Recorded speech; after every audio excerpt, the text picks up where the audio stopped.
Cooker வச்சுட்டேன், அடுப்பத்து வச்சாச்சு. இப்போ 2 தேக்கரண்டி ஆயில் ஊற்றிக்கும். இப்போ கிராம்பு 2 போட்டுக்குவோம், பிரியாணி இலை போட்டுக்குவோம், பட்டை போட்டுக்குவோம்,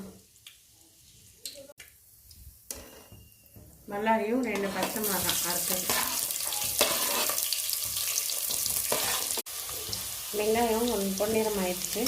இப்போ தக்காளியை போட்டுக்குவோம், புளித்தலை போட்டுக்கலாம், புதினாத்தலை போட்டுக்கலாம்,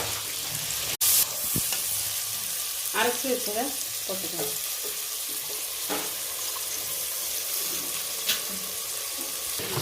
காளானை போட்டுருவோம். காளான் நல்லா வதங்கட்டும். மிளகாய்க்கு 1/2 ஸ்பூன் போடுறோம்.